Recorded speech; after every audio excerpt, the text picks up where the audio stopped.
Today, everyone, I'm excited to bring Benedikt from Lauf to the podcast to learn more about the interesting forks and bikes that these guys have been making since 2010. So, Benedikt, welcome to the podcast. Thank you. Glad to be here. So, you're in Iceland today. So this is an international conversation. You should have brought me over. The weather is kind of shitty over here now. I know. We got to get you over here to Marin County. We got a little bit of sunshine today and a lot of trails I'd love to explore with your product. Yeah, that would be nice. So we're having the worst summer since beginning of recording of weather here in Iceland. Wow. So the worst is being followed up with the worst June of all time. So does that mean a lot of wet weather? Yeah. Mostly it means rain and like sub 10 degrees Celsius temperatures, like 50 Fahrenheit or so. Yeah. Well, we definitely got to get you out to California then. Yeah. So I always like to start off by learning a little bit more about you as a cyclist and kind of what drove you to discover off-road riding and gravel riding later. I've always been into bikes, obviously. It's a lifelong passion. And back here in Iceland, it was, so I'm, 33 now, years old. So when I was growing up, it was kind of in the middle of the mountain bike boom, when the first suspension forks were hitting the market, the first RockShox forks were like really gaining momentum in the market. Back then, nobody rode anything but a mountain bike in Iceland. There were no road bikes to speak of. Maybe somebody's old cousin or something brought one home from his days in France or whatever, but it was all about mountain bikes. And as you know, I mean, back then mountain bikes were close to what we know as gravel bikes today. Yeah. So basically, it used to be called mountain bikes, and I rode them as such, but in effect they were gravel bikes like we know them today. I've been riding a lot since early childhood, and always been fascinated by like design of products. And as a small kid, I participated in like some invention like contests here in Iceland, and won a prize as a 12-year-old or what it was, and spent all my prize money on buying a bike, and then when I was confirmed as a Christian, which happens when you're like 13 or 14 here, then I got some presents, and then I used that money to buy a suspension fork on that bike. So it was a RockShox Duty T2 fork. That dates it a little bit. Yeah, exactly. So it's been all about bikes. It's funny. It's when you look at it in retrospect. I mean, I had no idea this was coming at me. It was never a goal in itself to go into the biking industry because I mean there is no or was no bike industry here in Iceland, but it kind of just happened. It was a result of a lifelong passion for the topic. So I got my master's in engineering. Actually, did my master's in the U.S. So I studied in Manhattan, Columbia, did my master's there. And I was always fascinated by composites. So composites are what basically drove me into the cycling industry, so to speak. So I really wanted to initially, so back in like 2007 or 8, I was studying at home basically how to make my own carbon bike. A lot of people have done this, and like because it's a fascinating material. So I spent a lot of time on researching how to do all that, coming to the conclusion in the end that it's tricky to start from level ground to make your own carbon bike. You need to do a lot of testing, and you need to have a lot of like hands-on experience with the material. So that got me thinking, where can I get a job in composites? Which led me to a job at Össur, which is an Icelandic company. It's the world's biggest prosthetic maker. World's biggest high-end prosthetic maker. And I worked there for a while designing prosthetic feet, the carbon blade type. And that opened my eyes to, so up until that point, carbon was yeah, like it still is to most designers. It is a way of making a really rigid and light structure. But working at a prosthetic company, it made me realize that it's more than that. It's also about the flexural performance of the material, how long it can last. There's basically no fatigue in carbon. The only fatigue in like composite products, carbon frames, for example, is the fatigue between the fibers. So in the epoxy resin between the fibers, that can deteriorate over time. But like the fibers themselves, they last forever. And this is amazing stuff. So realizing and seeing just with your bare eyes how much flex and performance and load carrying capacity you can get out of a composite leaf spring is just ridiculous. Which led me to think, how can I use this to improve bicycles, basically, was in the beginning. And that question, like, fundamentally was not about just the flexural performance. It was about how to use flex but still controlling the movement of the movement path of the suspended wheel.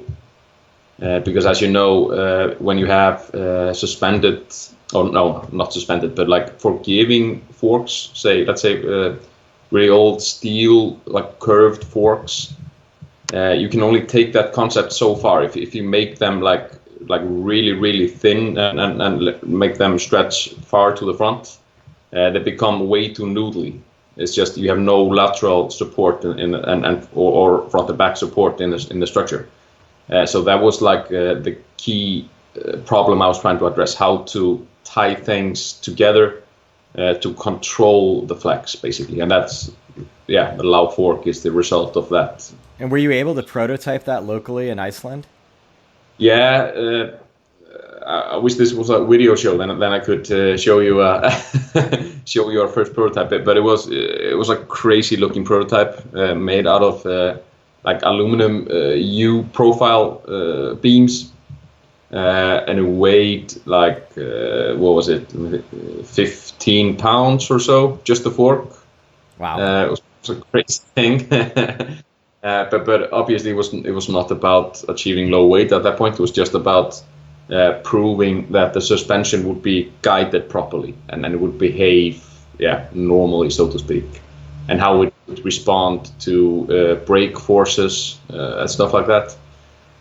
So we did a series of these aluminum prototypes at first, bringing them to the right scale, eventually the right amount of suspension and adding the brake into the concept and all that, just to see if it worked, which it turned out to do. It worked well, but then back then we celebrated that achievement like we had won the World Cup or something.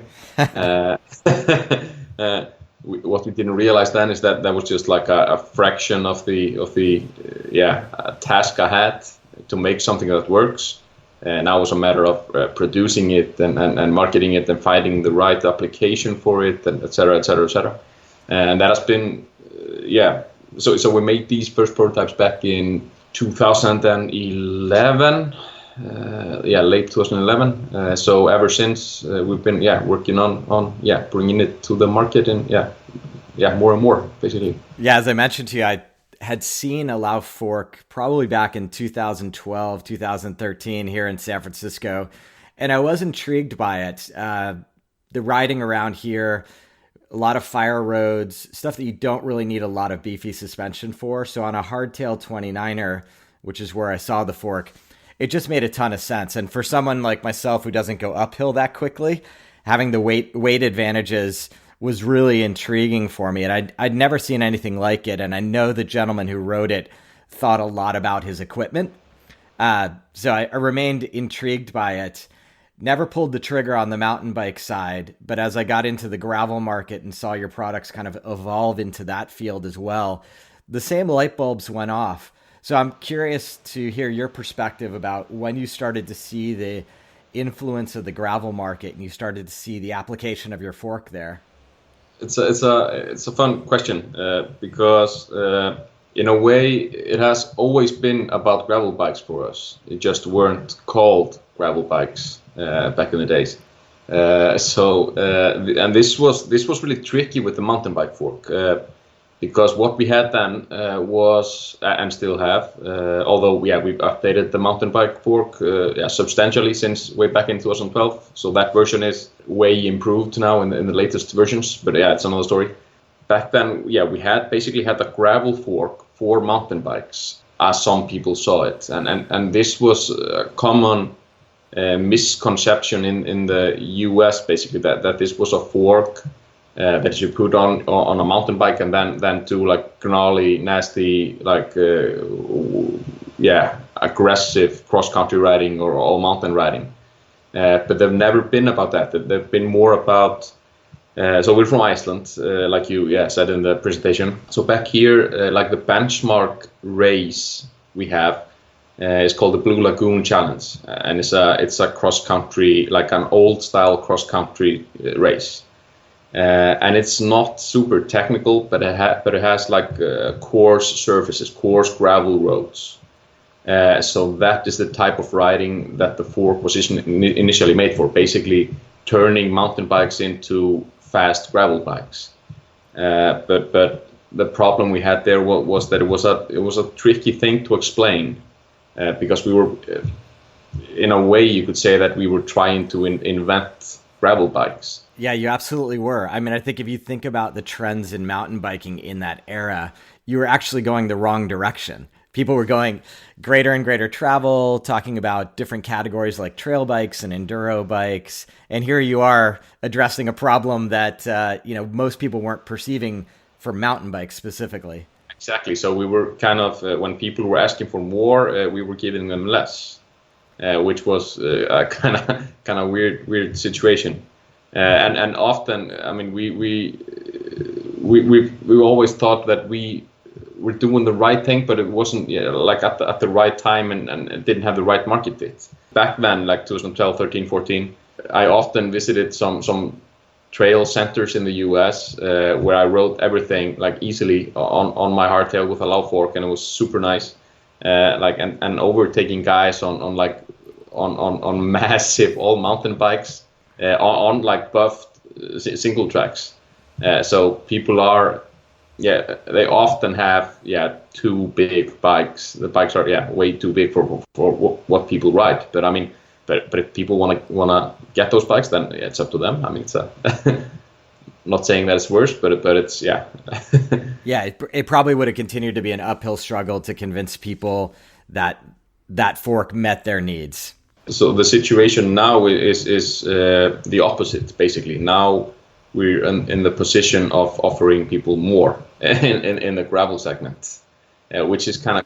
Yeah, I think you hit the nail on the head. It is exactly opposite. You've got a market that has the mentality that fully rigid is the way it should be, and now you're saying, how about adding a little suspension on it? Yeah. If you zero maintenance, a pound of extra weight compared to a good carbon fork or something. And you get all this extra traction and comfort and speed, basically. So you just roll faster on coarse gravel. So that's a more fun and easier proposition to have, which is cool. It's a lot of fun. Absolutely. So did you end up redesigning the fork specific for what we call the gravel market?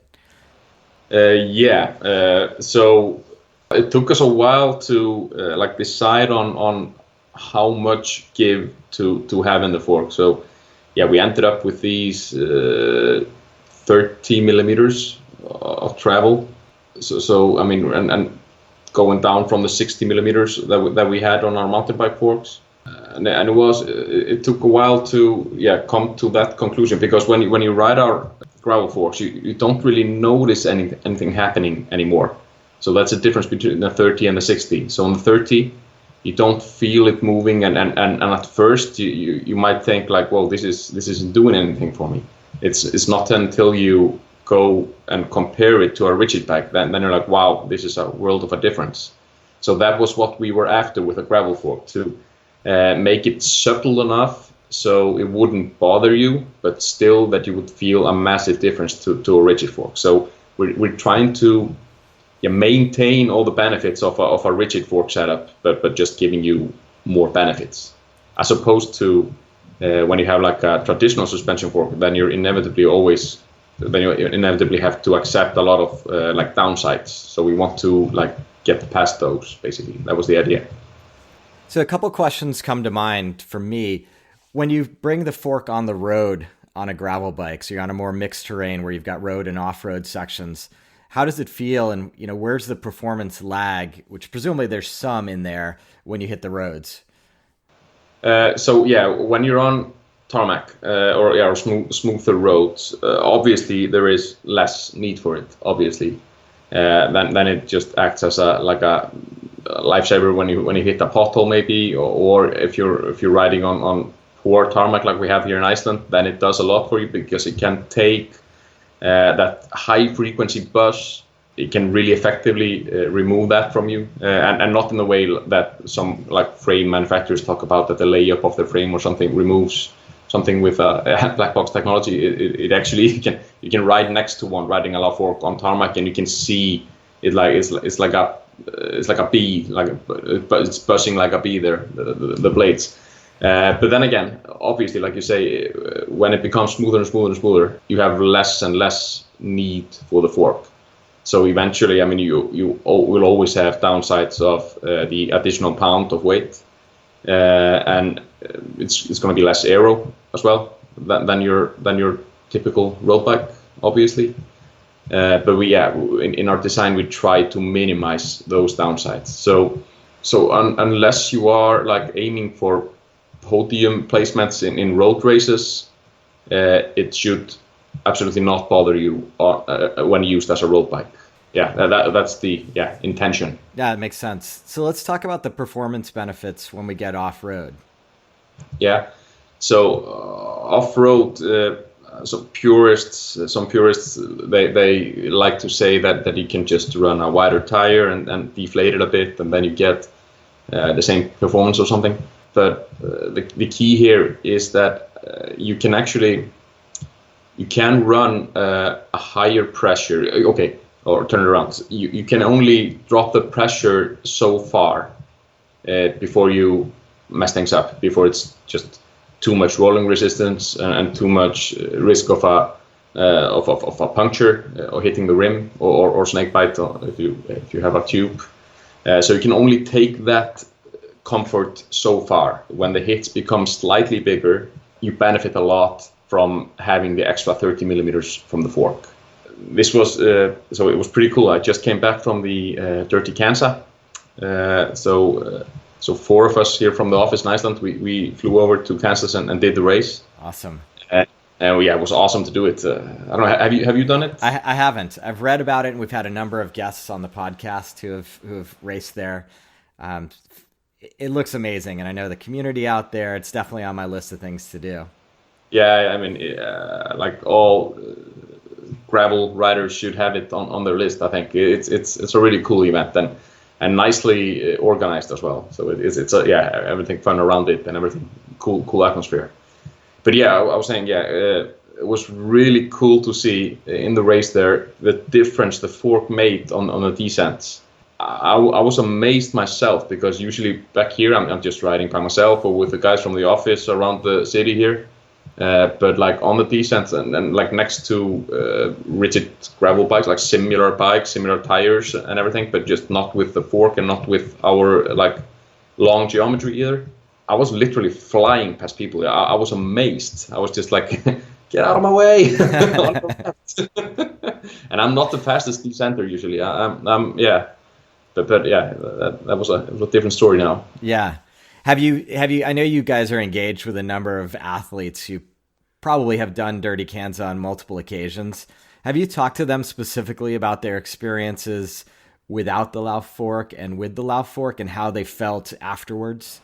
I don't recall such a. So it's usually not me that's like talking to all the Lauf riders out there, and like I'm not the contact person for that. I try to stick within R&D. but obviously I talk to a lot of guys every now and then, and basically what if we look at what the media has said about this is that they what we heard from basically everyone that has reviewed our bike or fork is that they say that it's going to be hard to go back to a rigid fork having been on this fork. It's just, I mean, reality is harsh, and if you don't have the fork in between you and reality, it's rough on the road bike. Yeah, no, I got to imagine on a long event like Dirty Kansas that having that suspension up front just really helps the fatigue factor.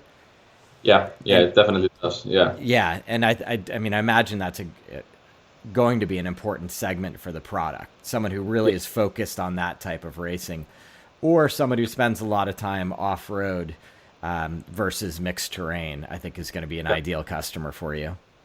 Yeah, definitely. I totally agree. And it was really.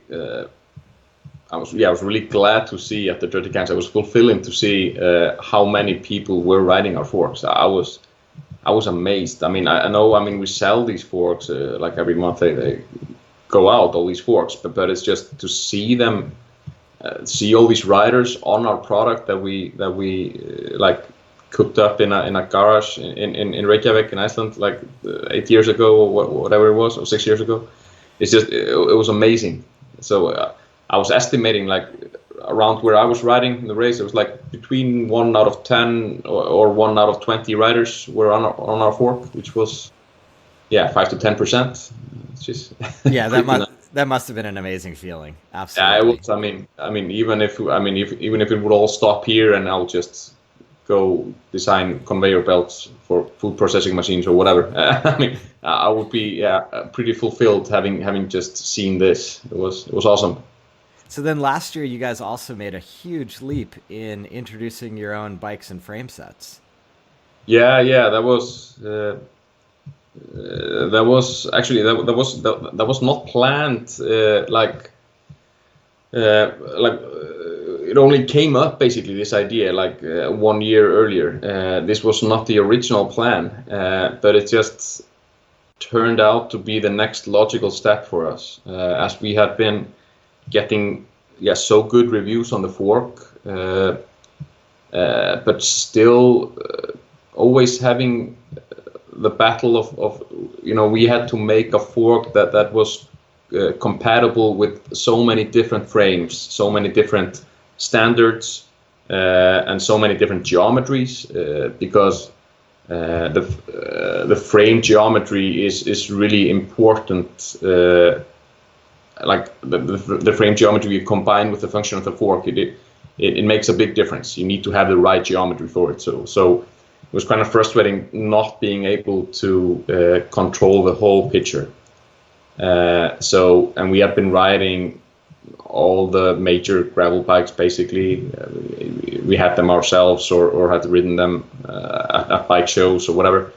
So we had a pretty clear idea for what we thought would be the perfect gravel bike, and we're frustrated that this bike didn't exist already. So we kind of decided to go for it, and it was like, in retrospect, it was pretty obvious because I mean we already had the setup for it. Basically, we had been designing and making the forks for several years, and the carbon design that goes into the fork is way more complex than what we needed for the frame.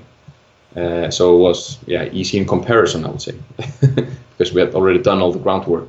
So what were you seeing in the market with the existing frames that wasn't there, and so what the true grit? Where will it differ from sort of a gravel bike that might have been around a couple of years back? Yeah, so a lot of it evolved two simple things basically. Head angle. Head angle is a crucial thing for a frame. I remember just a few years back, I didn't care about head angles. It was just a number on my computer screen when I was checking out different bikes. But now I know why everyone states it. I mean, we did extensive comparison and research between different head angles. We made like a a frame that you could adjust the head angle and the top tube length on. So on the fly almost, you just, took like 2 minutes to adjust the head angle and the top tube length. And it was just so revealing to see how much nicer a gravel bike became, in our opinion. Because it's always about opinion. You can't say that a bike is better than another bike. In most cases, unless one of them is broken or something.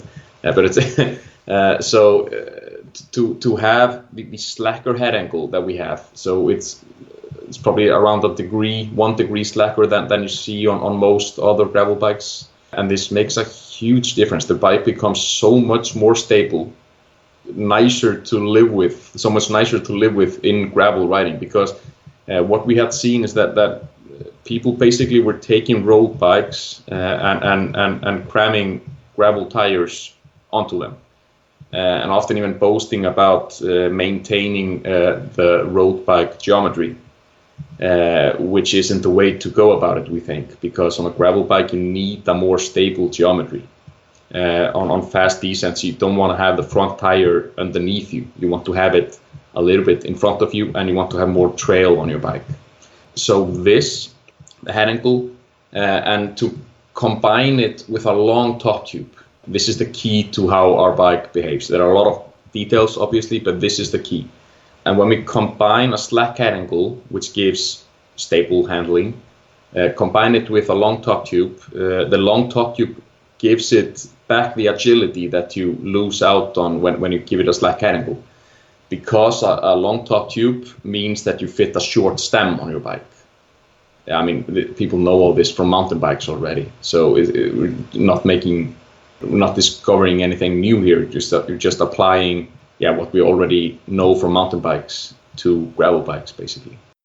Interesting. I mean, it sounds like you had a very specific customer and style of riding in mind and focused on creating what you thought was the perfect bike for that rider.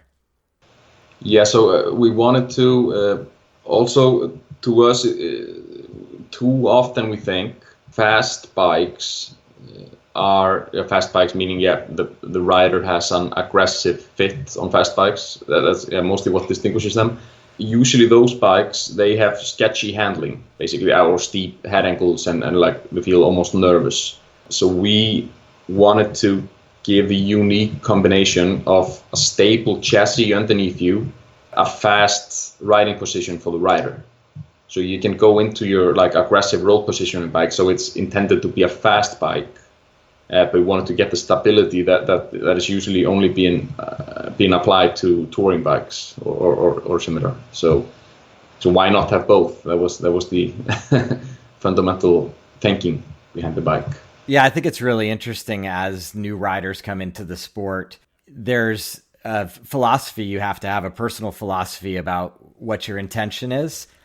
And the industry, including you guys, is trying to discover how to fit riders with that intention. And I think you guys have done a great job of defining an archetype of this intention and creating a complete package around it.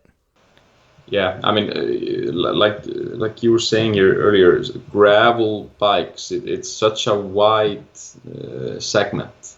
It's almost becoming a problem now, I think, is that you can have gravel bike A and gravel bike B, and they can be so different. They can be like a mountain bike and a road bike almost. Yeah, I mean, just down to tire selection even. You can create these just radically different bikes on the same frame. Yeah, and that makes it so interesting. It really does. And I think it makes it super interesting when you think about going to tackle new events like Dirty Kanza. You go out there, you need to think about a certain type of terrain and a certain type of durability and a certain type of fatigue versus what you might think of in Vermont or in Iceland or in California. And I think that's a very invigorating part of the sport for a lot of people, myself included.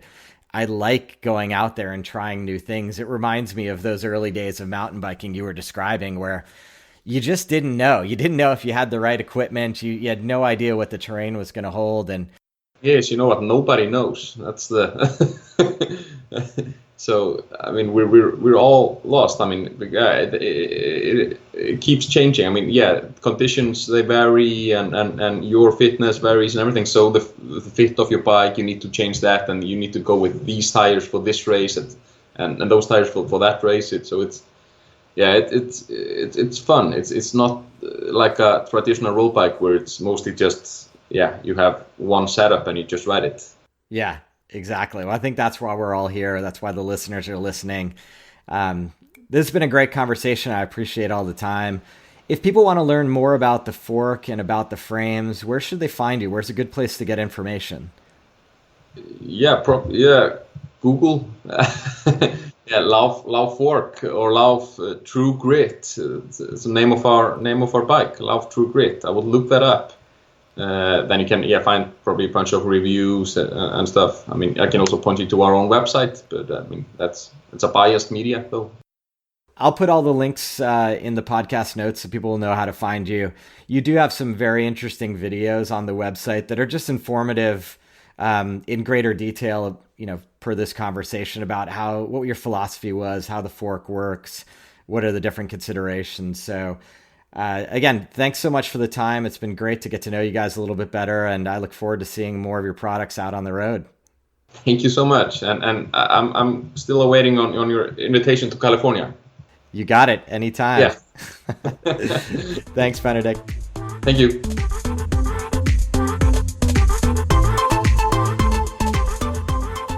Thanks again to Benedikt for that fascinating conversation. It was really intriguing to me that he took such local influences for why they originally developed the Lauf fork, which is understandable given the terrain he described in Iceland. It was also really interesting to me to see how the market, i.e. the gravel market, grew into the product that they had originally developed. And that thought process then led to the fully integrated, complete bike. I'm really curious also to get your thoughts. So if you want to shoot me a note on Instagram or directly to craig@thegravelride.bike, what do you think about the philosophy of the Lauf fork? Would it make you faster on your average gravel ride in your home terrain? When thinking about what I do here in Marin County, I honestly think the answer would be yes. I'm curious how the extra weight would factor in, but I'm confident that on many of the descents around here, that fork would just be an amazing product to try. Who knows? I just may be reaching out to Benedikt around their new product this fall. As always, if you could do me one thing this week, I'd love it if you'd take a moment and give me a rating on iTunes or share with one of your gravel riding friends. This is a labor of love for me, but I love getting a little bit of feedback from you as to if I'm on the right track or anything else we should be thinking about here in the gravel ride. So until next time, have a great week, get out there and ride, and we'll talk to you soon.